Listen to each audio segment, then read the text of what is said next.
Sudah Oh, Kak, sudah, sudah. Pak. Oh, oke. Baik, sorry tadi internetnya mati. Oke, iya. Jadi Quran dan internet itu sebenarnya fase awalnya adalah perkembangan perkembangan dari bentuk materialitas Quran. Jadi kalau di fase awal kita mengenali Quran sebagai teks lisan, makanya isu perbincangan pertama tentang fenomena sosial budaya Quran harus dimulai dari diskusi tentang kelisanan Quran dengan segala macam diskusinya. Kita udah bicara itu betul banyak sekali pembicaraan tentang itu. Diskusi tentang kelisanan Quran itu mulai dari eh, perdebatan tentang bagaimana bentuk kelisanan Quran sebenarnya, karena tidak ada satupun dokumen yang bisa merekam secara tepat bentuk kelisanan. Sorry sebentar, saya bisa share screen sih.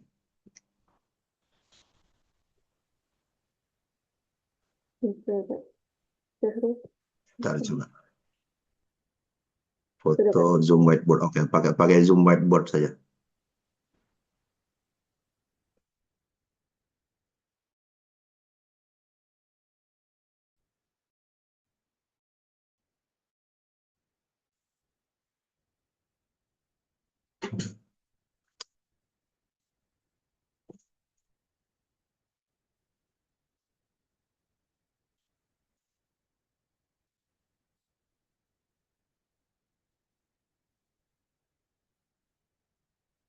Oke.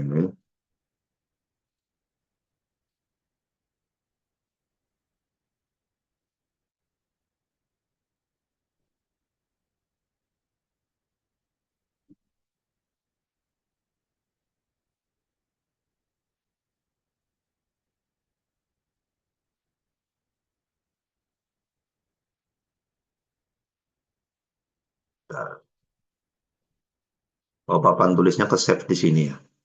Ini Zoom punya siapa ya? Saya, Bentar. Pak. Saya, Pak. Ruang kerja Anda, klik kanan untuk bercepat.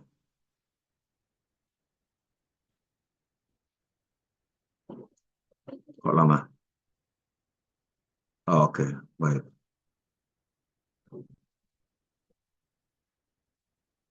Baik, jadi begini.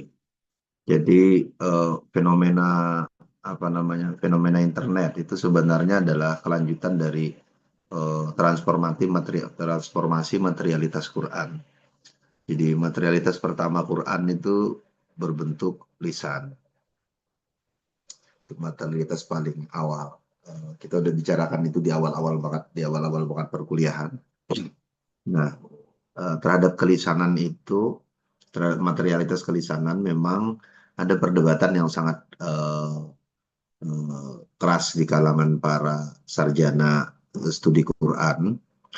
Eh, Secara material, dia adalah bentuk material yang sangat dekat dengan fenomena sosial budaya itu pasti. Jadi hampir semua praktek-praktek eh, kelisanan itu ya keluar dari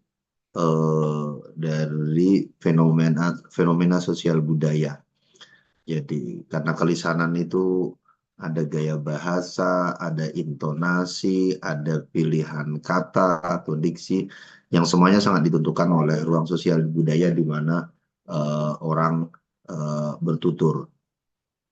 Tapi pada saat yang sama, kelisanan, materialitas kelisanan, bentuk bentuk teks lisan, bentuk material Quran berupa teks lisan, dia juga punya punya problem metodologis yang paling mendasar, bahwa secara material objek kajiannya sudah tidak ada. Jadi berbeda dengan kajian tentang Quran berupa tulisan, dia masih bisa ditemukan sampai sekarang. Sementara kelisanan sepenuhnya mengandalkan pada jadi kelisanan itu selalu merujuk kepada bunyi langsung yang didengar. Sementara pada fase-fase awal orang tidak mendengar media perekam. Jadi media perekam audio itu baru dikenal di sudah tahun 1960-an. Jadi jauh sekali. jauh sesudah, jadi hampir 14 abad orang tidak. Nah, satu-satunya alat rekam itu adalah ingatan, memori. Jadi hanya direkam dalam memori. Nah, yang ini lalu kemudian meniscayakan muncul konsep seperti sanad atau silsilah. Jadi silsilah transmisi atau ya dalam orang kadang menyebut sanad. Jadi karena dia berbasis pada memori, maka meniscayakan muncul silsilah sanad. Karena itu maka satu-satunya alat ukur kelisanan Quran yang eksis sampai saat ini itu adalah sanad qiraat. Sanad qiraat jika dia merujuk kepada bunyi. Dan itu sangat mengandalkan kepada trust, kepada kepercayaan. Kalau orang tidak bisa dipercaya, tidak yakin, ya orang nggak bisa memastikan. Jadi bunyi-bunyi Quran yang kita klaim sebagai misalnya ada hadis Iqra'ul Quran biluhunil Arab kata Nabi. Tapi seperti apa luhunul Arab? Ya tidak ada satupun dokumen yang bisa membuktikan luhunul Arab. Kemarin kita sudah baca dari Christina Nelson, even perdebatan tentang nagam Quran eh, dengan segala macam variasinya, tidak ada satupun itu yang bisa dibuktikan sebagai luhunul Arab. Kalau luhunul Mesir, luhunul Irak, luhurnya orang Mesir, orang Iran, orang Saudi mungkin iya. Tetapi apakah itu luhunul Arab yang dimaksud dalam hadis Nabi sama sekali tidak bisa diverifikasi. Jadi itu sama sekali tidak mungkin bisa dibuktikan. Dia sepenuhnya mengandalkan kepada kepercayaan pada silsilah. Satu. Tetapi pada saat yang sama, karena fenomena kelisanan itu fenomena yang faktual secara historis, bisa dibuktikan dari proses orang mengenal tulisan, kapan orang pertama kali mengenal tulisan, lalu bentuk tulisan yang dikenal pertama kali di dalam sejarah tulisan umat manusia, perkembangan dari bentuk mnemonik tulisan. Jadi secara faktual, dia historical, dia pasti ada. Tetapi tadi secara material, dia sulit ditemukan data materialnya. Nah, terhadap dua problem itu, yakni ada problem material, jadi ada problem faktual, bahwa secara historis dia faktual, tapi ada problem material, bahwa secara material dia terbatas, tidak mungkin bisa diakses. Maka lalu kemudian muncul penjelasan-penjelasan lainnya tentang kelisanan Quran. Eh, ada beberapa orang yang menggunakan konsep misalnya residu kelisanan. Dari mana residu kelisanan itu? Riset-riset seperti risetnya Angelika Nuit, Nikolai Sinai, Muhammad Karim Kawaz, itu riset-riset yang mencoba membuktikan bahwa sekalipun teks Quran itu saat ini adalah teks tertulis, seperti Quran yang kita baca sekarang, tetapi struktur bunyinya itu menandai bahwa dia sebenarnya dulunya adalah teks lisan yang lalu kemudian ditranskripsi menjadi tulisan sehingga kita kenali tulisan sekarang. Bisa dibuktikan misalnya kata bagi peneliti-peneliti kan Angelika Nuit punya artikel tentang wal fa'ilat wal 'adiyati dhabhan fal muriyati qadhan fal mughirati subhan fa atharna bihi naq'an fa wasatna bihi jam'a. Bentuk-bentuk ekspresi seperti itu bagi dia itu adalah ekspresi lisan yang sebenarnya secara makna fa di situ itu wa, tapi dia menggunakan fa yang seakan-akan menunjukkan sequence. Ini maka ini maka ini maka ini maka ini. Padahal dia tidak punya hubungan, tidak punya hubungan sebab akibat masing-masing. Nah, bagi Anglican Noid itu salah satu penanda bahwa lah itu tradisi kelisanan. Kelisanan itu karena dia terjadi di dalam konteks tuturan, dia tidak terlalu menekankan kepada penanda bunyi. Jadi penanda bunyi itu kadang-kadang bersifat acak, arbitrer pada penutur dan lawan tutur. Selama pada saat peristiwa tuturan mereka semua bisa memahami apa yang disampaikan. Jadi kadang-kadang pilihan diksinya tidak tepat jika dibandingkan dengan tulisan gitu. Jika dibandingkan dengan tulisan, padahal pilihan diksinya sebenarnya tidak tepat. Harusnya kalau di tulisan dia harus menyebut summa, summa, summa, summa, Tapi di dalam lisan orang bisa aja sebut dan. Tetapi dalam sebuah, dan itu bisa kita temukan banyak di dalam kasusnya di dalam Quran. Dia juga bisa tunjukkan misalnya kasus pada ritme dan rima. Ritme dan rima bersajak, atau di dalam bahasa dalam linguistik disebut dengan formulaik, jadi berformula. Jadi bentuk rima, bentuk sajak dalam struktur bahasa Arab orang sering sebut dengan arud dan kawafi. Itu juga menandai bunyi bunyi lisan. Jadi kelisanan tertentu mereka membutuhkan irama. Untuk apa irama? Untuk memudahkan orang mengingat pesan. Oke, jadi residu kelisanan yang tampak dari struktur teks tertulis. Tetapi pandangan ini dibantah oleh sarjana lain. Loh, struktur teks tertulis itu sebenarnya adalah fenomena tulisan, bukan fenomena lisan, kata mereka. Fenomena lisan. Jadi, lalu bagaimana orang bisa melihat kelisanan dari teks yang dari materialitas yang sudah tidak ada ini tadi? Bannister misalnya, Bannister seorang sarjana lain mengkritik pandangan yang menggunakan struktur kelisanan ini tadi, struktur teks tertulis untuk memahami residu atau sisa-sisa kelisanan di dalam teks. Bagi dia itu nggak bisa, itu ya tetap teks tertulis, bukan teks lisan. Lalu bagaimana cara memahami bukti kelisanan? Nah, dia buktikan dalam kasus Quran, kata dia, bandingkan dalam Quran ada cerita yang berulang-ulang. Dia memberikan beberapa contoh. Salah satu contoh yang dia ungkap misalnya cerita tentang Adam dan Iblis dalam Quran. Cerita Adam dan Iblis dalam Quran itu ada sampai 7 cerita. Ada 7 cerita dalam Quran, dia berulang. 7 cerita itu berulang. Tetapi ada plot besar yang sama, tetapi detail-detailnya berubah-ubah.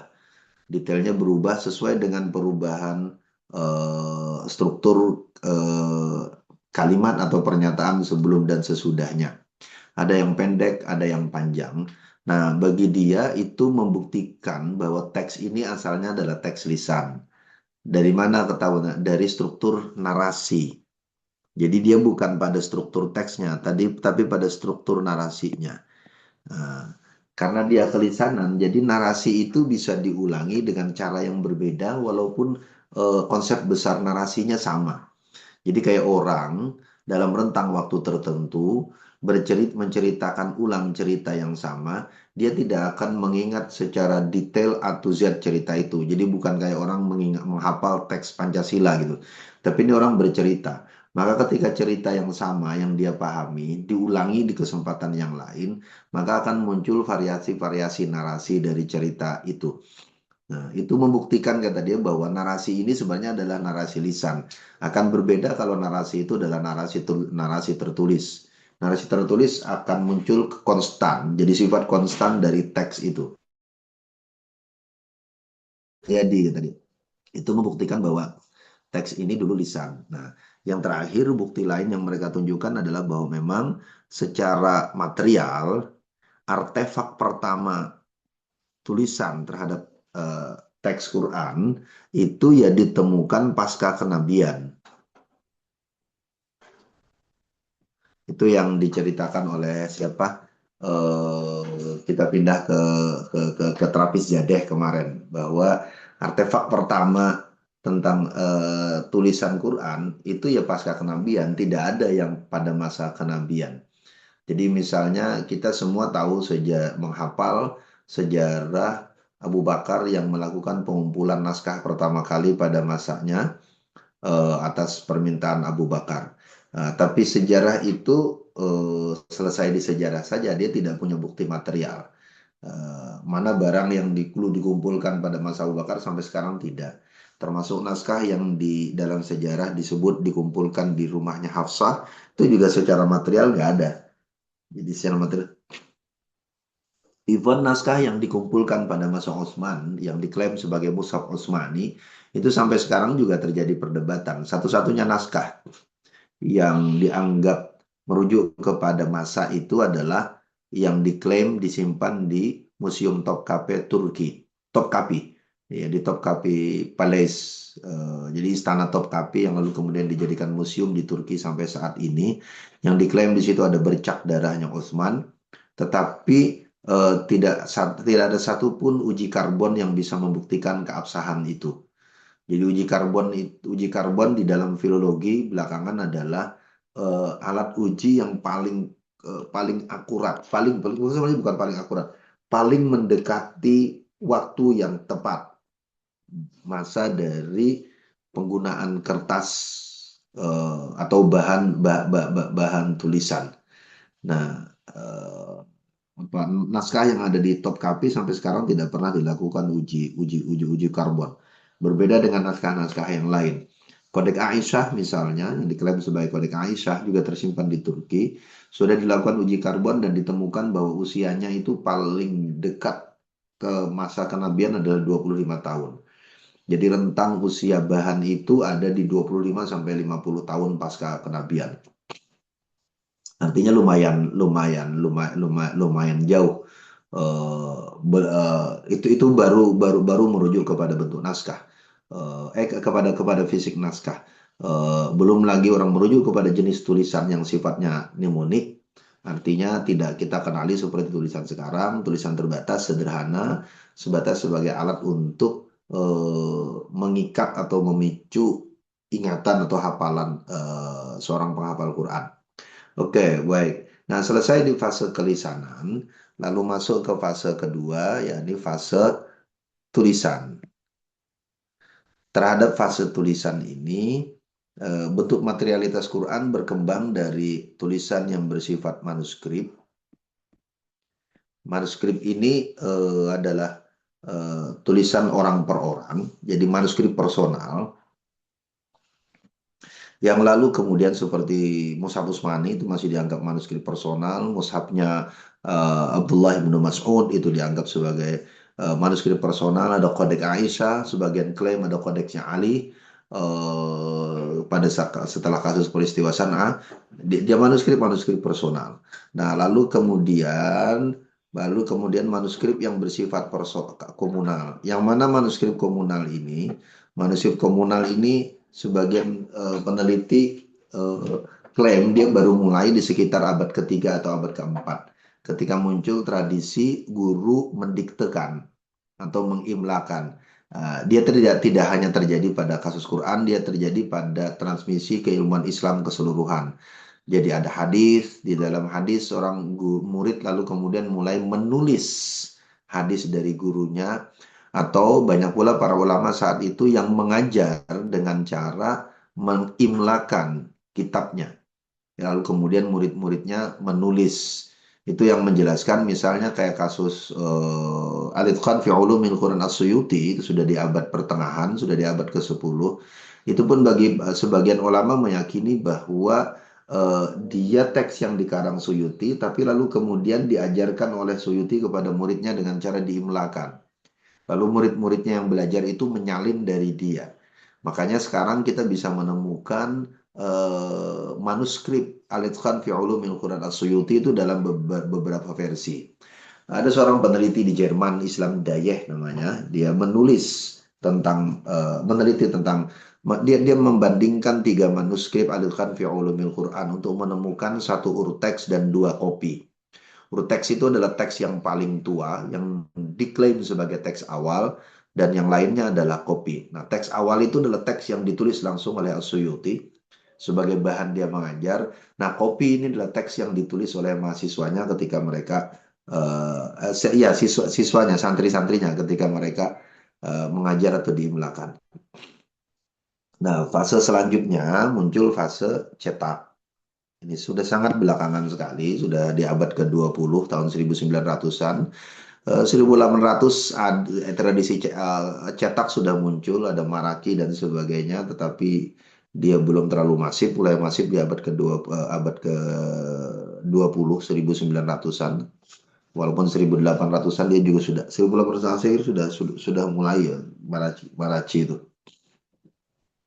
Nah, berbeda dengan fase yang kedua, ini cetak sifatnya semua sudah hampir komunal. Jadi, jadi materialitasnya bergeser lagi dari bunyi ke tulisan ke cetak, dan pada fase cetak tulisan sudah sangat sempurna. Jadi jauh pada masa karena penyempurnaan bentuk tulisan. Jadi stabilisasi bentuk tulisan itu terjadi pada masanya eh, Al-Khalil Ibnu Ahmad Al-Farahidi. Ketika dia nulis Kitabul Ain, kita udah bicarakan kemarin tentang itu. Ya, di abad ketiga Hijriyah.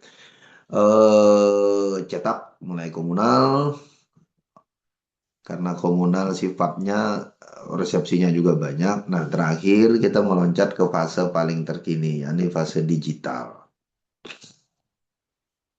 Apa yang terjadi pada kasus yang diceritakan Gary Burns itu ada pada fase ketiga. Sifat dasarnya sama komunal, tapi dia bisa menghubungkan antara bunyi dan gambar sekaligus ketika masuk ke fase digital. Oke, jadi gini sederhananya. Fase awalnya itu sebenarnya adalah internet. Quran dan internet pada fase awal adalah bentuk materialisasi, bentuk material, yang bentuk materialisasi dari Quran dalam bentuk yang baru. Jadi itu perkembangan paling mutakhir dari bunyi, manuskrip, cetak, lalu kemudian bentuk digital. Oke, baik. Itu dulu pengatakan. Sebentar, saya stop dulu ini ya.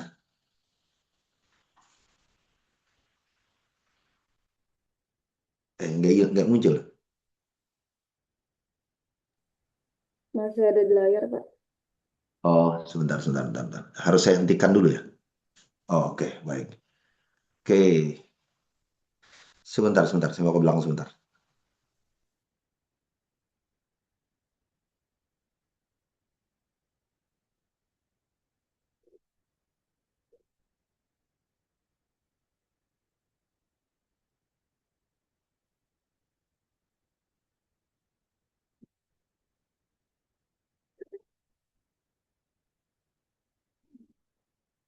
Oke, on cam dulu, guys. PSS ulang. Satu, dua, tiga.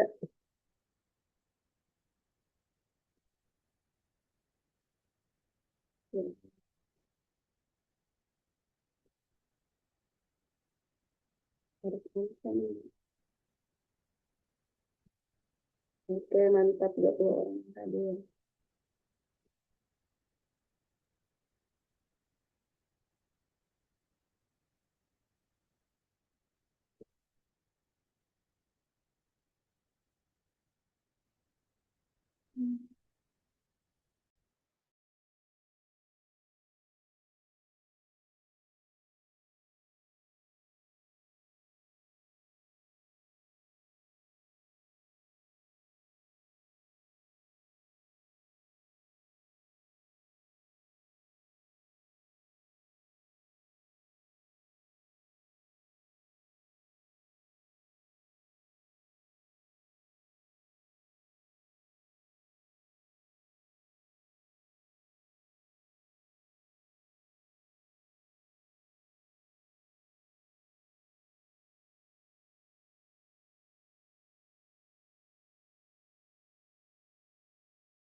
Nanti pas Bapak minta review, langsung sambut ya.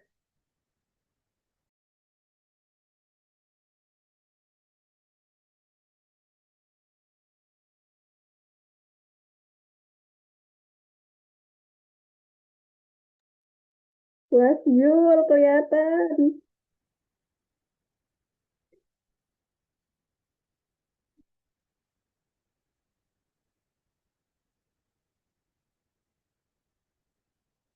Kayaknya baru bangun ini Mas Yul ini.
Sorry. Nah, baik. Nah, lanjutkan tadi. Jadi masuk ke fase terakhir yang jadi bentuk utama, bentuk awal itu adalah bentuk materialitas. Jadi digital itu adalah bentuk materialitas yang bergeser. Nah, tetapi lalu kemudian dalam perjalanannya materialitas itu tidak hanya berhenti pada materialitas. Jadi persis seperti pada kasus kelisanan, pada kasus tulisan, dan pada kasus cetak. Bentuk material itu juga mempengaruhi cara manusia berinteraksi dengan teks.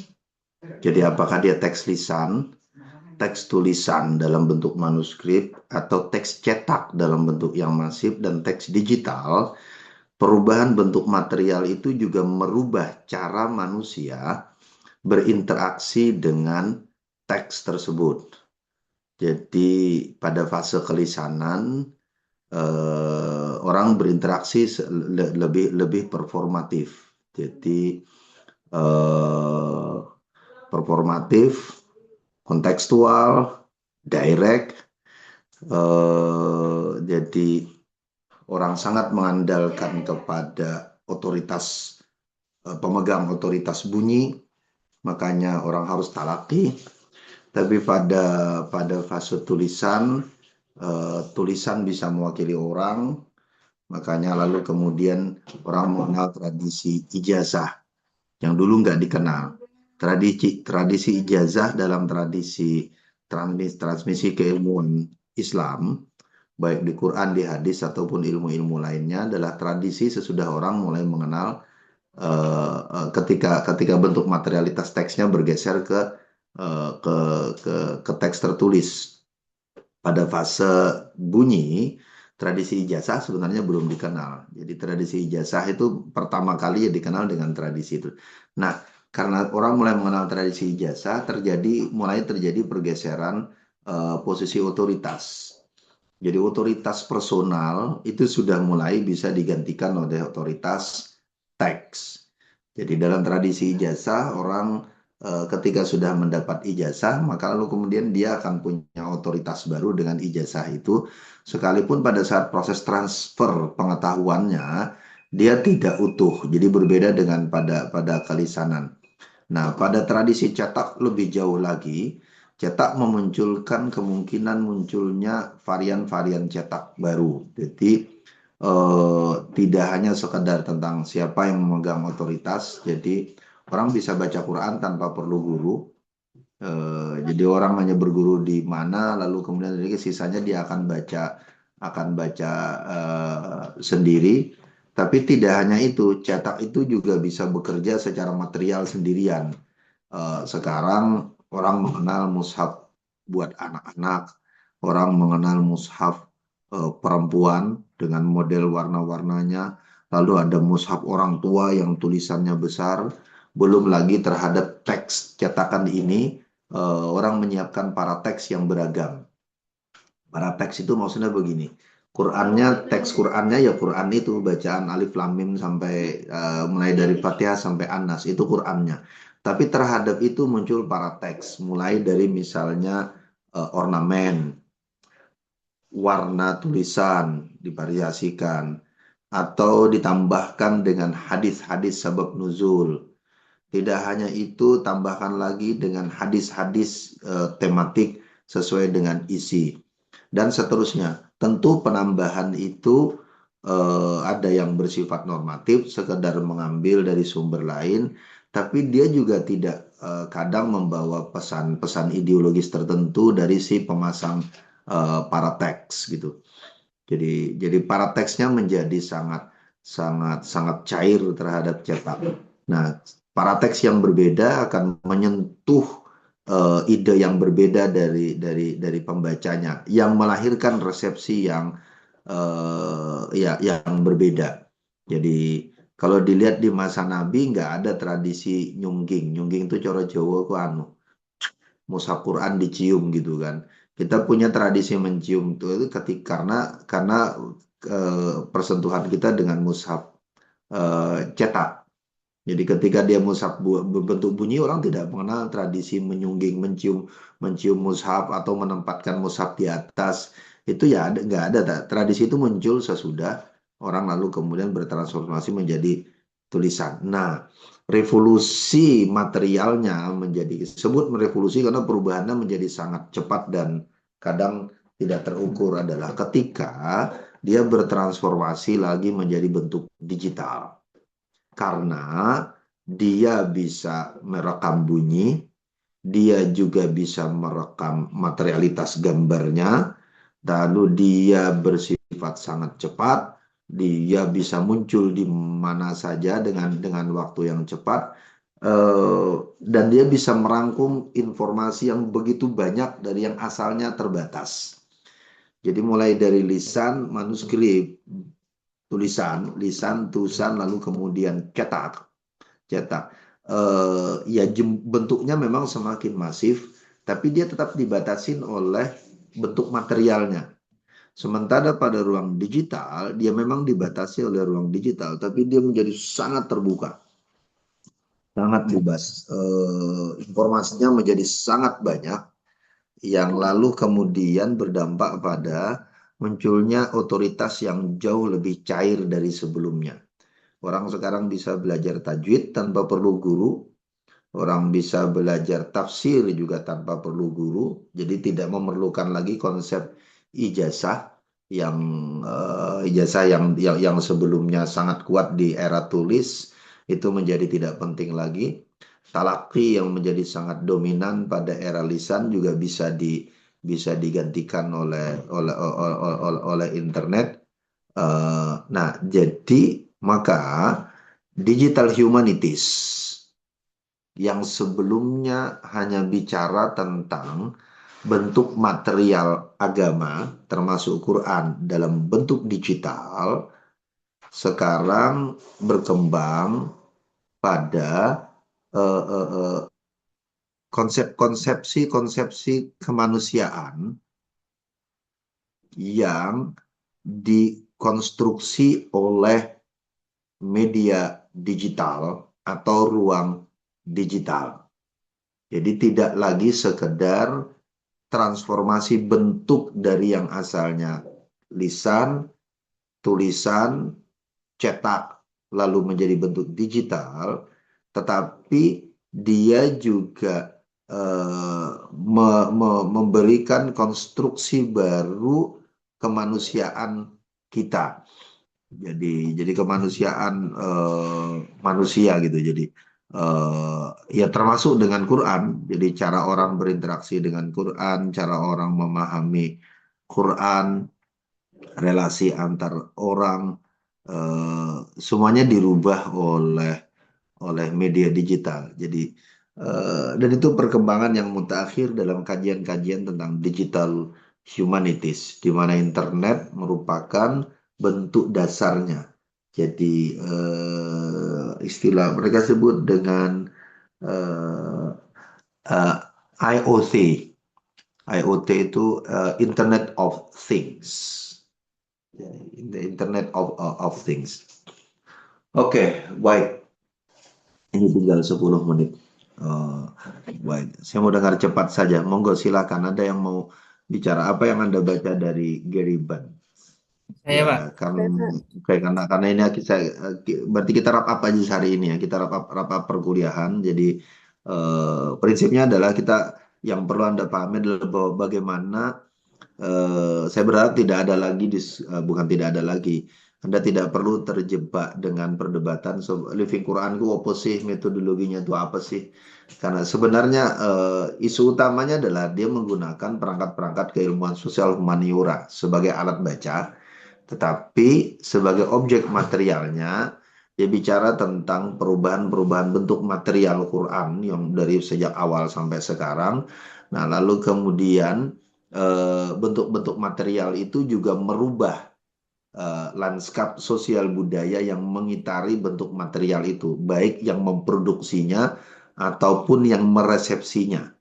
Nah, bagaimana memahami produksinya, bagaimana memahami resepsinya, karena produksi dan resepsi terhadap materialitas Quran ini terjadi di dalam ruang sosial budaya yang sangat kompleks, dan itu pasti, maka lalu kemudian orang tidak bisa membacanya kecuali lalu kemudian mereka mempertimbangkan, jadi si peneliti mempertimbangkan asumsi-asumsi pendapat asumsi-asumsi teoritis yang ada di dalam ilmu-ilmu sosial budaya. Oke, baik, silakan. Monggo, siapa yang mau sharing apa yang Anda baca? Fatimah Siapa tadi? duluan. Oke, Jadi siapa tadi saya punya? baik. Kalau dari hasil bacaan saya memahami konsep kontekstual dari pemikiran Ban ini, dia lebih kepada, kalau saya rumuskan itu namanya TMOA, yang mana di sini berawal dari teks, media, terus juga nanti akan masuk ke otoritas daripada adanya digital ini, terus juga berkaitan dengan algoritma. Nah, jadi pada intinya Ban ini memberikan makna konseptual bahwa Al-Quran di sini selalu menjadi mediasi selalu dimediasi dengan media, dengan adanya media tadi. Misalnya, kalau tadi Bapak juga menjelaskan dari tulisan akhirnya menjadi dari lisan menjadi tulisan. Nah, sama halnya di sini. Dan di sini saya melihat dia memaknai bahwa yang dulunya Al-Quran ini dihafalkan secara lisan, akhirnya adanya kaligrafi di mana-mana menjadi sebuah tulisan, terus juga akhirnya adanya mushaf di masa para sahabat, lalu akhirnya saat ini kita juga bisa mendengarkan ayat-ayat Al-Quran itu di radio, di kaset orang dulu, terus juga kayak sekarang sudah mulai bermunculan di website, aplikasi, YouTube, dan sebagainya. Nah, di sini kalau saya memahami bahwa mediasi digital yang dimaksud oleh Ban di sini adalah adanya hubungan manusia dengan wahyu itu langsung tidak langsung melalui di sini dimediasi oleh adanya platform digital ini sendiri. Jadi tanpa bahasanya di sini Al-Quran dimaknai tetap suci, tetapi cara mengaksesnya yang menyesuaikan dengan adanya perkembangan zaman saat ini, dengan adanya teknologi saat ini. Nah, itu poin pertama yang bisa kita lihat dari konsep konseptual dari Ban ini. Terus yang kedua, kalau saya memahaminya, dia memaknai bahwa di sini di halaman kedua sama 4 itu lebih menjelaskan makna sederhana bahwa internet ataupun yang mengubah Al-Quran dari teks menuju akses secara lokal dengan menjadi sumber global bagi banyaknya orang dimanapun dan kapanpun. Saya melihat bahwa penulis di sini memiliki makna berpikir yang memaknai teknologi internet ini dapat membuka akses lebih luas mengenai dakwah daripada Al-Quran itu sendiri. Bahkan kalau kita melihat kan akhirnya ada di mana-mana gitu dengan pengetahuan yang sangat luas, bahkan orang dengan mudah mengakses pengetahuan seputar Al-Quran, seputar tajwid dan sebagainya gitu. Jadi tidak terbatas oleh hanya bisa kita pelajari di pesantren, di masjid. Seperti halnya kalau dulu kan kita kalau mau pelajari Al-Quran kita harus ke masjid, kita harus ke pesantren. Tapi kalau Ban di sini mengenai dengan adanya internet ini, dengan adanya akses digital ini, maka ini bisa diakses oleh orang lain secara global tanpa melihat dia ada di pesantren kah, di masjid kah, bahkan dia ada di taman pun dia bisa mempelajari Al-Quran seperti itu. Terus poin ketiga, lebih kepada makna konseptual yang saya pahami dari Ban ini, dia memaknai bahwa Al-Quran digital ini dapat masuk dalam logika pasar ya, atau kayak desain teknologi. Jadi di sini bukan memperjualbelikan Al-Quran, tetapi menjadikan Al-Quran ini akses ekonomi yang akan mempengaruhi dakwah itu sendiri di dunia digital kayak gitu. Jadi bukan untuk platform bisnis yang bagaimana, tapi bisa dimaknai dengan adanya Al-Quran digital ini, adanya bermunculan aplikasi digital Al-Quran seperti yang kita lihat sekarang, Al-Quran yang bentuknya digital ya kan, terus juga aplikasi-aplikasi kitab dan sebagainya seperti itu. Terus yang terakhir yang saya pahami dari konsep ban ini, eh, dia lebih kepada melihat bahwa ternyata algoritma itu sangat berpengaruh dengan adanya Al-Quran digital saat ini. Jadi nggak bisa dipungkiri bahwa dengan adanya perkembangan zaman ini, Al-Quran itu juga menjadi menjadi apa ya? Menjadi hal yang sangat sangat urgent untuk kita bahasanya. Makanya kalau kita lihat saat ini banyak sekali kayak reels reels atau video-video dan sebagainya di Instagram, di YouTube dan sebagainya, itu juga berpengaruh daripada menjadi sebuah ladang dakwah ataupun mengimplementasikan Al-Quran itu secara nyata di masyarakat kita. Jadi secara singkatnya, kalau saya pahami, makna konseptual Al-Quran yang dimaksud di sini, Al-Quran digital bukan sebuah fenomena aneh kalau kalau saya memandang dari pemikiran Bani, tetapi dia menjadikan bagian normal dalam kehidupan Muslim modern saat ini karena dengan perkembangan zaman yang ada. Seperti itu. Mungkin itu dari saya. Saya lanjutkan. Terus selanjutnya. Baik, Terima kasih. oke. Boleh Kak, saya menyampaikan, Pak. Monggo, silakan. Oke, baik. Terima kasih atas kesempatannya. Di sini saya ingin sedikit menambahkan daripada pemaparan dari Fatimah. Jadi dari artikel yang saya baca dari karyanya Gary Burn ini, di sini beliau ini artikelnya tuh cenderung kepada deskriptif sebuah fenomena, yaitu fenomenanya ini eh, bagaimana perkembangan teknologi ini mempengaruhi cara pandang terhadap Al-Quran. Nah, jadi ada berbagai macam aplikasi-aplikasi yang dibuat oleh berbagai macam penemu yang memindahkan antara Al-Quran ke ranah digital. Misalkan seperti yang di awal pembahasan, Geriban membahas kalau misalkan Al-Quran yang digital pertama itu dibuat oleh mahasiswa yang ada di universitas di Eropa, yaitu berupa Al-Quran dan terjemahnya.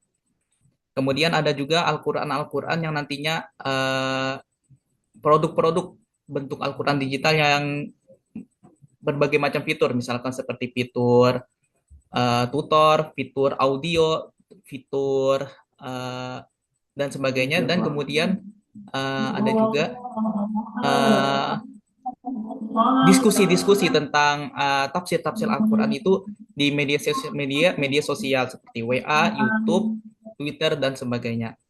Nah, ada juga mungkin kalau misalnya kita tarik ke zaman sekarang, mungkin AI, artificial intelligence juga merupakan salah satu dari uh, pembahasan dari Gary Burn ini, meskipun di artikelnya ini tidak ada membahas tentang AI dalam Al-Quran sebagai Al-Quran digital.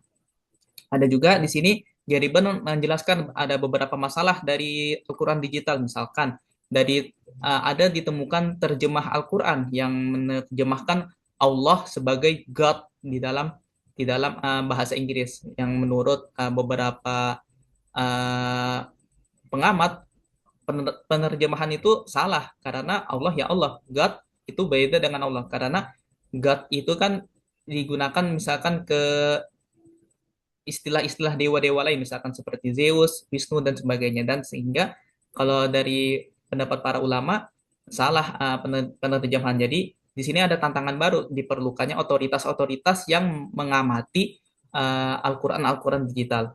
Ada juga masalah komersil, yaitu Al-Quran itu dijadikan ajang sebagai perlombaan penjualan ekonomis, dijualkan Al-Quran itu. Jadi kalau misalkan mau mendapatkan fitur yang lebih maju, ya harus beli VIP lah kalau istilahnya itu dari aplikasi-aplikasi tersebut untuk mendapatkan uh, keuntungan yang lebih. Ada juga masalah-masalah informasi, yaitu ditemukan misalkan kayak informasi penafsiran dari yang radikal ditemukan di internet, website-website dan sebagainya, yaitu di tahun itu misalkan ada yang namanya ISIS atau Osama bin Laden dan sebagainya, sehingga diperlukan penyaringan yang lebih daripada penafsiran pemilihan informasi dari penafsiran Al-Quran atau pemikiran Al-Quran yang ada di website-website di internet.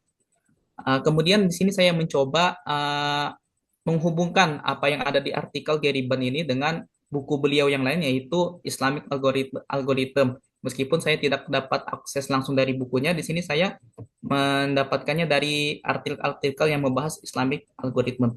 Jadi intinya eh, algoritma dalam algoritma di internet itu mempengaruhi cara pandang orang masyarakat Muslim yang ada di internet. Karena apa? Algoritma itu eh, dia lebih cenderung kalau misalkan suatu konten itu rame, maka dia akan mempromosikan konten tersebut kepada orang-orang yang lebih awam. Jadi di sini misalkan ada konten yang provokatif, kalau misalkan itu rame, itu akan disebarkan kepada masyarakat-masyarakat awam. Nah, kemudian di sini algoritma itu menciptakan yang namanya echo chamber, yaitu atau ruang gema, yaitu eh, kalau misalkan orang itu orang Syiah, maka dia akan cenderung ketika mencari apa tafsir Al-Quran, maka cenderung algoritma itu akan merekomendasikan pemikiran-pemikiran orang-orang yang Syiah juga. Dan jadi di sini algoritma sangat mempengaruhi masyarakat Islam pada saat ini. Mungkin itu yang bisa saya dapatkan. Terima kasih. Baik, terima kasih. Monggo, ada lagi? Saya Izin mungkin Pak, menambahkan Ustaz. Silakan. eh, Monggo. siapa?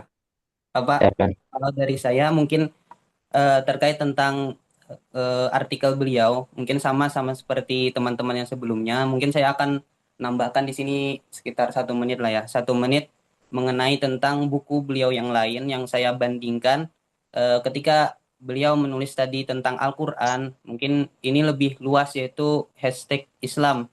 Di dalam buku beliau di sana membahas tentang perkembangan bagaimana Islam itu disebarkan.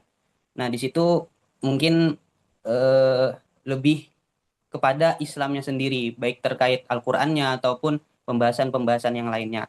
Yang pada akhirnya juga mengatakan kalau misalkan memang Al-Qur'an itu sendiri tidak akan bisa dirubah, walaupun perkembangan zaman itu berubah. Yang berubah itu adalah bagaimana kita sebagai umat Muslim atau orang yang mempelajari Al-Qur'an itu memandang Al-Qur'an, karena Al-Qur'an di tulisan artikel Geriban sendiri ada dituliskan bahwasanya Al-Qur'an sekarang dipotong-potong ayatnya. Nah, bagaimana kita menyikapinya? Nah, permasalahannya adalah dari data-data yang dia sampaikan di penelitian beliau, permasalahannya adalah bagaimana Islam sekarang memandang tulisan-tulisan Al-Qur'an itu sendiri yang sudah dipotong-potong dan lain sebagainya.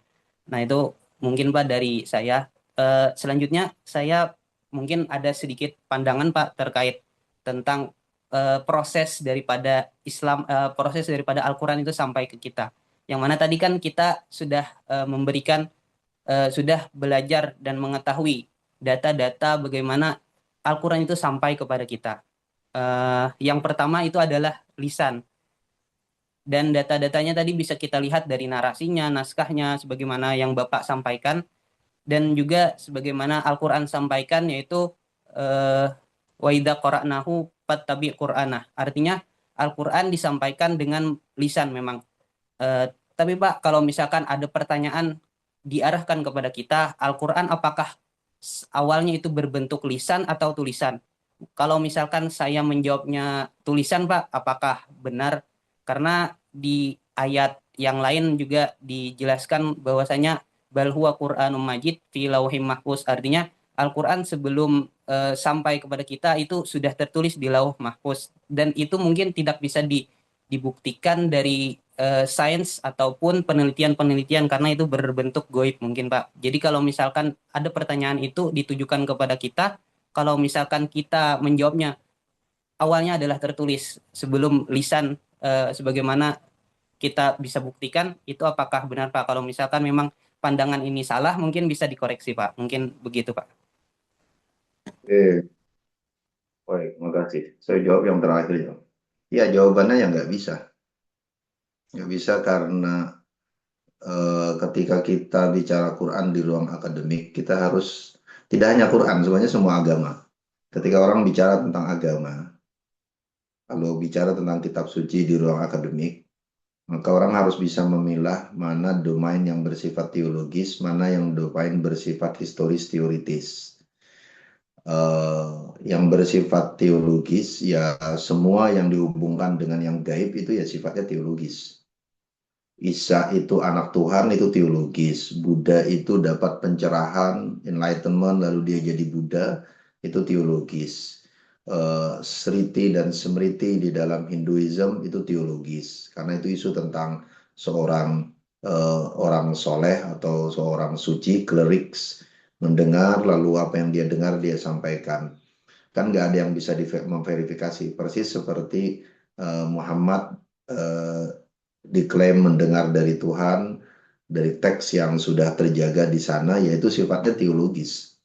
Jadi dia tidak bisa dibuktikan dan tidak bisa didiskusikan karena basis dari diskusi akademik itu adalah data dan dia nggak ada datanya.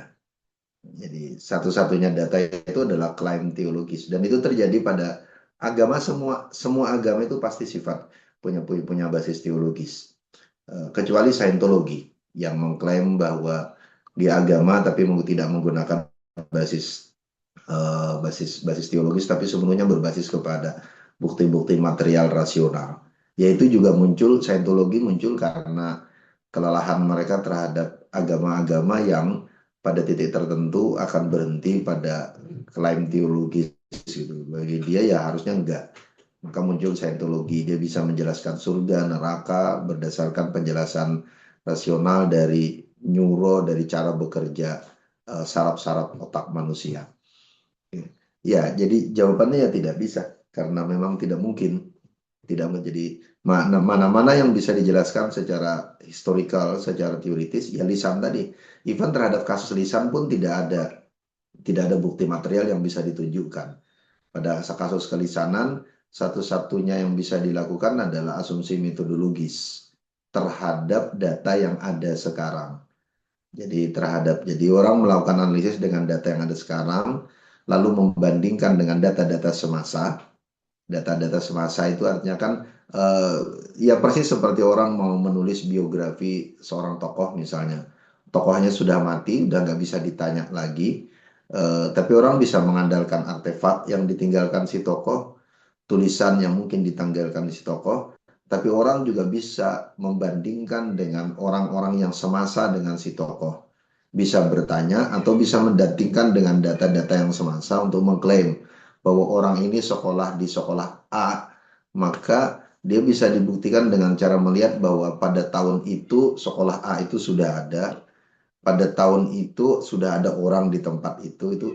Nah, logika terhadap prinsip metodologis terhadap kelisanan Quran ya sama, ya begitu. Jadi secara material datanya udah nggak ada, tidak mungkin ada dan tidak mungkin bisa dibuktikan. Tetapi secara akademik dia masih bisa dibuktikan dengan membaca surrounding environment. Nah, itu yang dilakukan para sarjanawan tadi, ada yang melihat narasinya, ada yang melihat residu kelisanannya, ada yang mencoba melihat trust berdasarkan proses transmisi pengetahuannya, lalu ada yang membandingkan dengan sejarah teks secara umum pada masa itu, lalu kemudian bisa sampai pada kesimpulan itu. Ya, jadi bukan yang teologis tidak boleh di ruang akademik, tapi karena yang teologis itu juga nanti akan mempengaruhi cara orang meresepsi terhadap kitab sucinya. Jadi Anda baca nanti sendiri, nanti teman-teman di luar kelas baca bukunya Ali Mabruk, Nusus Haulal Quran. Ali Mabruk cerita bagaimana perdebatan teologis itu mempengaruhi cara orang lalu bersikap dan menghidupkan Quran. Dia bicara di situ tentang Al-Quranul Hayy, itu judul kecilnya. Judul besarnya Nusus Haulal Quran. Ya dia bicara tentang bagaimana posisi teologis di awal, lalu perdebatan teologis di abad pertengahan tentang Quran itu makhluk atau bukan. Itu jelas perdebatan teologis, bukan perdebatan tentang materialitas historis dari Quran.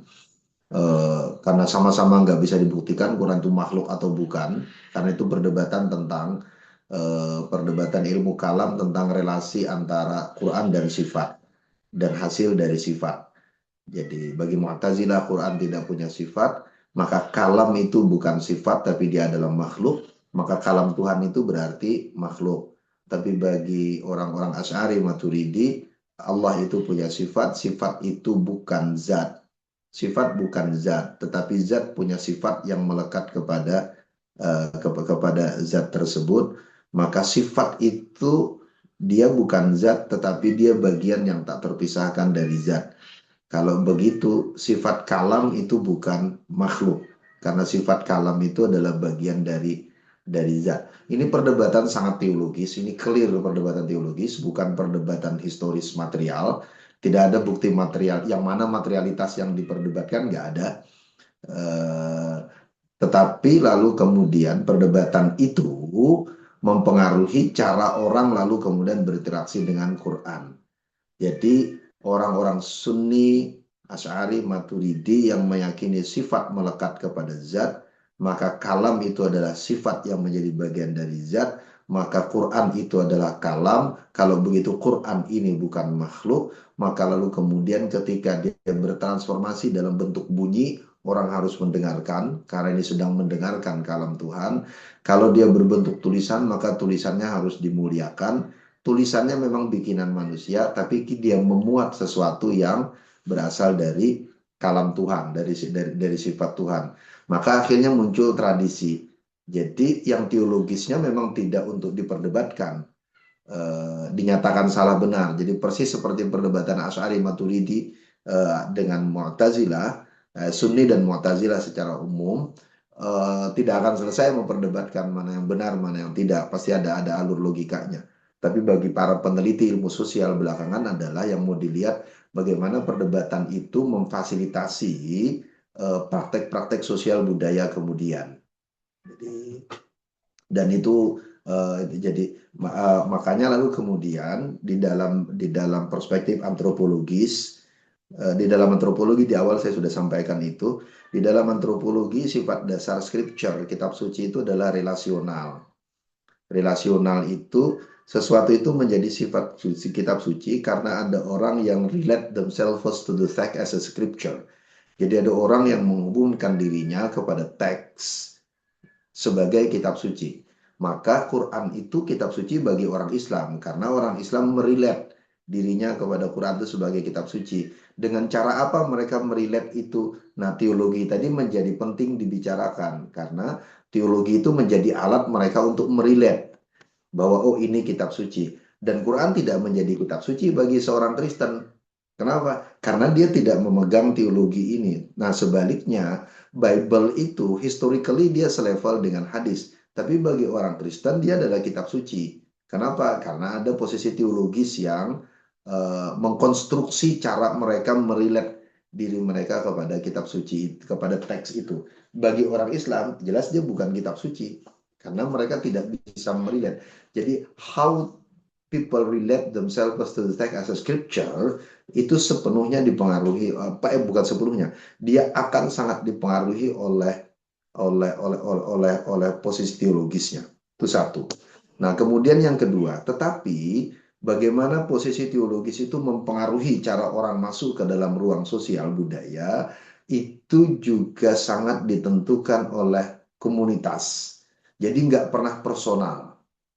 Oke, dia tidak pernah bersifat personal. Dia pasti ada dalam, Gulen menyebutnya dengan faith community. Jadi komunitas yang meyakini. Jadi persis seperti perjalanan Quran tadi dari lisan itu pasti selalu ada surrounding communities. Jadi ada masyarakat-masyarakat di sekitarnya yang mensupport. Jadi nggak personal, tidak pernah personal Muhammad. Itu karena ada komunitas orang di sekitarnya yang mengakselerasi, lalu kemudian konsep teologisnya muncul dan mapan, gitu. Lalu kemudian bisa ditransmisikan ke generasi selanjutnya. Jadi dia nggak pernah bersifat personal, pasti kolektif, basisnya adalah komunitas. Oke. Iya, itu posisinya. Terakhir mungkin saya mau tutup dengan begini. Jadi membicarakan ini Anda penting teman-teman melihat. Jadi perkembangan dari sejak kelisanan sampai internet ini tadi, oke, saya sepakat benar Anda penting mempertimbangkan tentang algoritma, tentang echo chamber tadi, itu isu algoritma, Anda pelajari lagi sendiri bagian itu, karena internet algoritma sebenarnya bekerja sejak fase kelisanan. Algoritma itu kan prinsipnya adalah frekuensi. Jadi mana yang algoritmanya tinggi, frekuensinya tinggi, dia akan menjadi lebih dominan.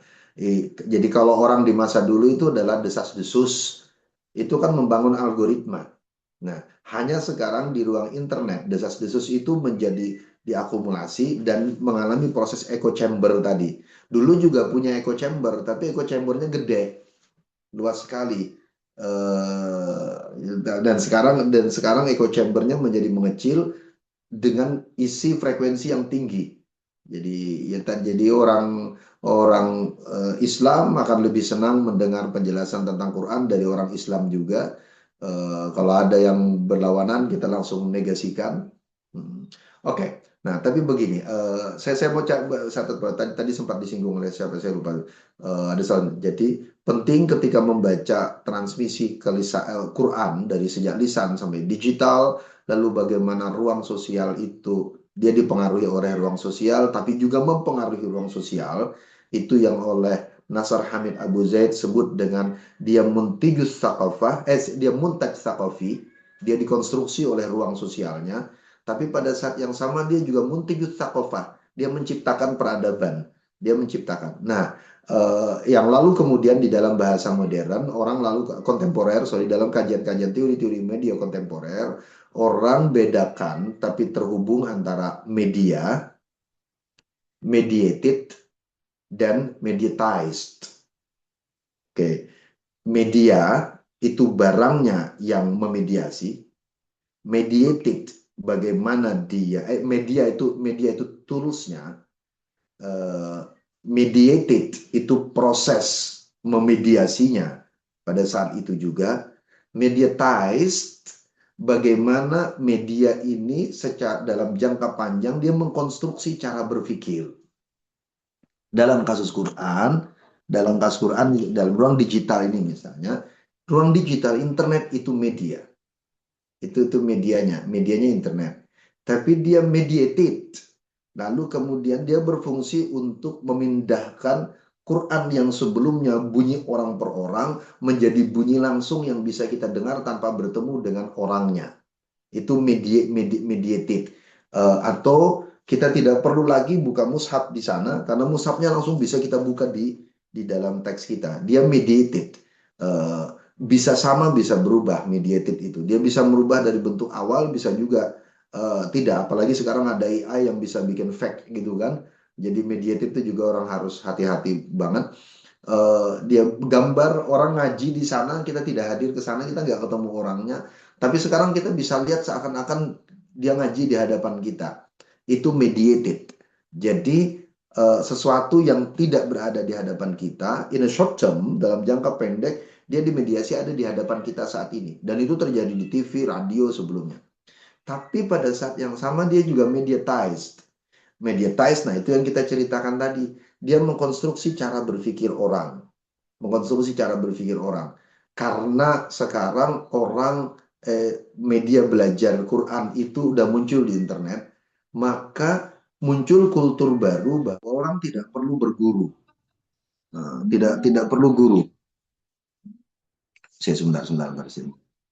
Halo, Assalamualaikum. Aduh, belum apa sambung rapat sama Witri kemarin.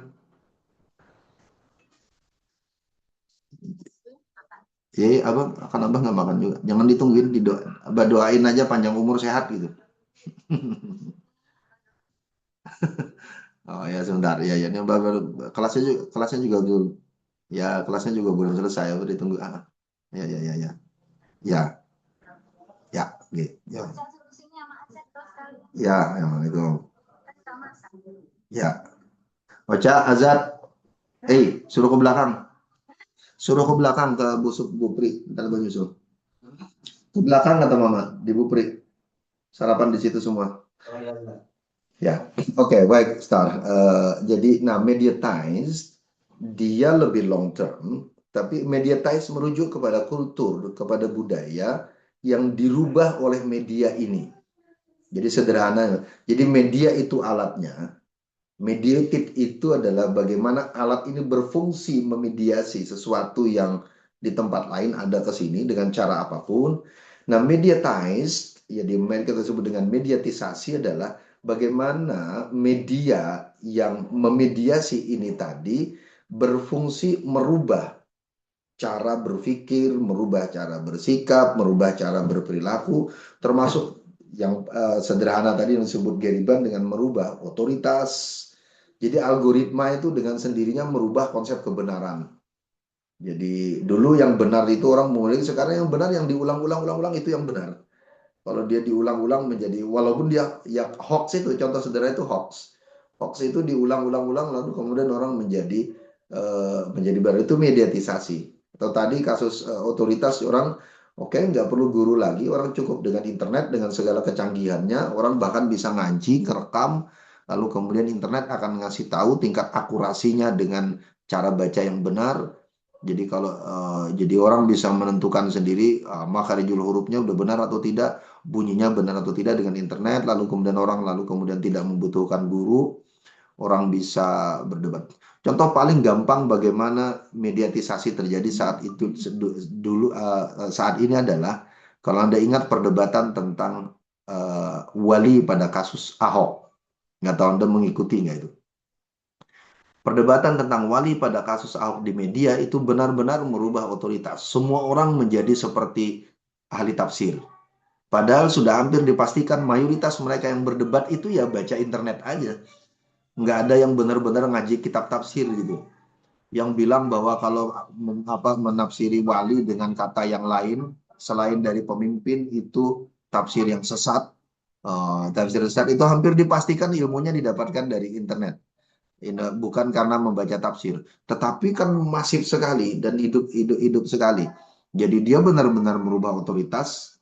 Siapa yang sebenarnya mufasir, siapa yang sebenarnya enggak, udah enggak ada batasnya. Jadi pakar lain menyebutnya dengan fluid authority. Jadi otoritas yang cair namanya fluid authority. Ya kasus itu bisa dicontoh gampang bagaimana tidak ada lagi istilah otoritas penafsir, lalu ilmu-ilmu pendukung ulumul Quran juga kalah. Siapa yang mengalahkannya? Yang mengalahkannya adalah mediated tadi. Mediated tadi, tapi dia mengkonstruksi dia menjadi mediatisasi. Dia mengkonstruksi cara berpikir baru tentang siapa sebenarnya mufasir, apa itu tafsir, orang nggak penting lagi. Ini pokoknya adanya begini, kata internet gitu kan.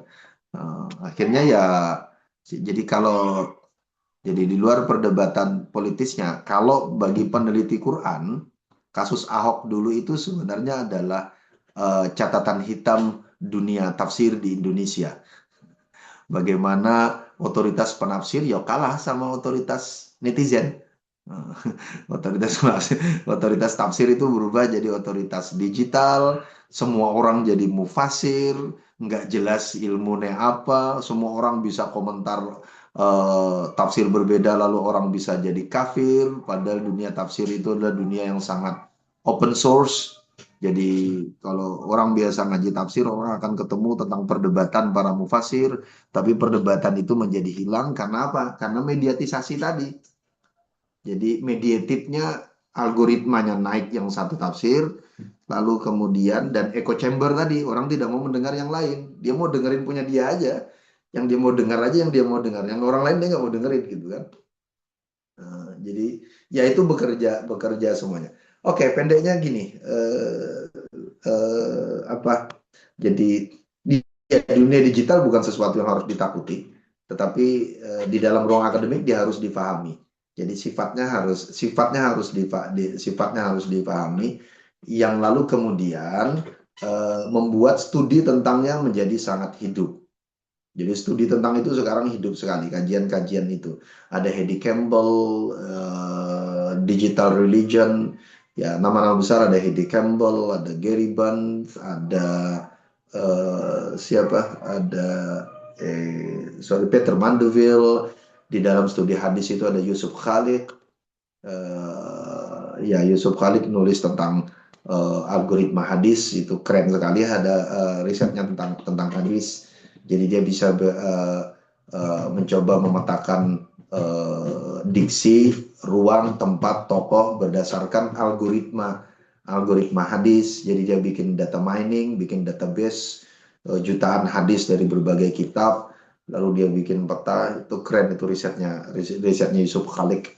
Yusuf Khalik tentang, ya dia tentang hadis.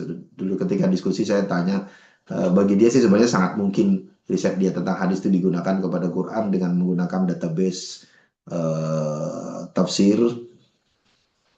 Ya, dalam studi Quran saya tidak paham ada nama besar tentang Quran dan digital kecuali Gary Burns ya, yang secara spesifik dia menyentuh juga isu-isu tentang Quran.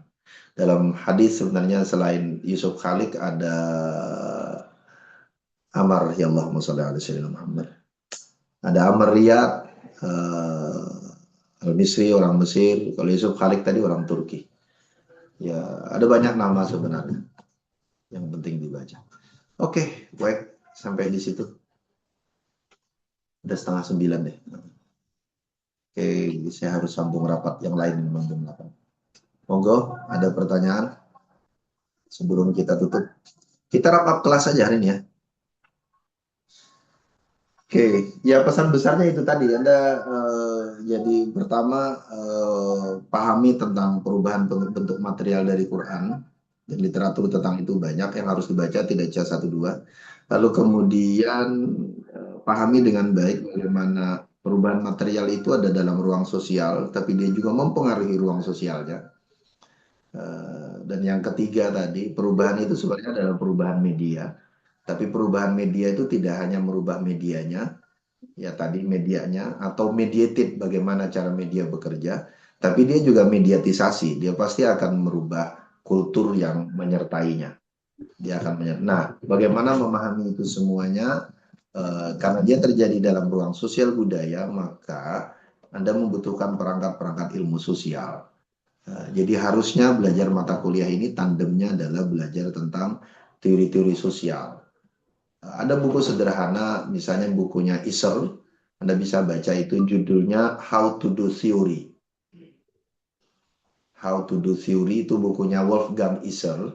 Ada sekitar 20-an teori sosial yang di sana diceritakan untuk bagaimana cara menggunakan teori untuk memahami teks. Pula dalam ilmu sosial ada The Art of Social Theory. Saya lupa pengarangnya. Judulnya The Art of Social Theory. Seni teori sosial. Oke, gitu. Baik, makasih teman-teman.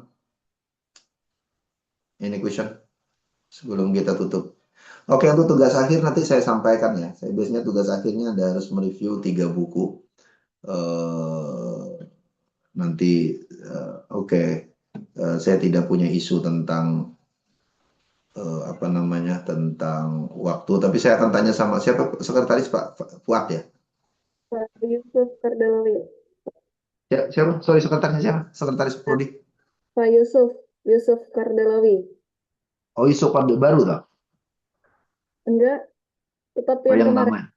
Oh, Pak Yusuf ya. Oke, oke, baik. Yang biasa kontak itu. Nanti saya kontak beliau untuk ngatur itunya.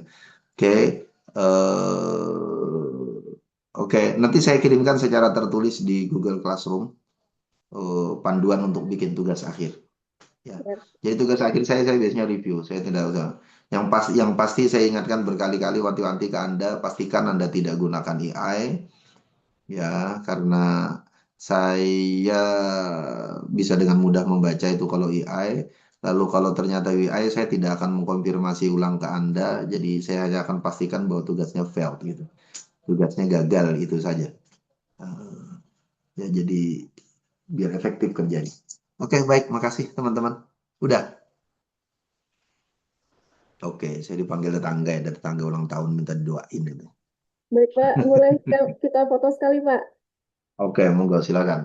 Oke, aktif kamera, siap. 3, 2, 1.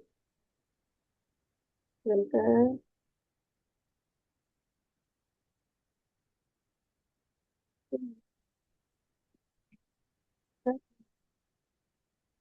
Oke, sudah. Terima kasih banyak Bapak. Sehat Oke, selalu. baik. Terima kasih teman-teman. Yuk, kasih. Assalamualaikum warahmatullahi wabarakatuh. Waalaikumsalam warahmatullahi Waalaikumsalam warahmatullahi wabarakatuh. Sehat-sehat, Pak. Berkah wabarakatuh. selalu Pak. hidupnya. Oke. Allahumma amin.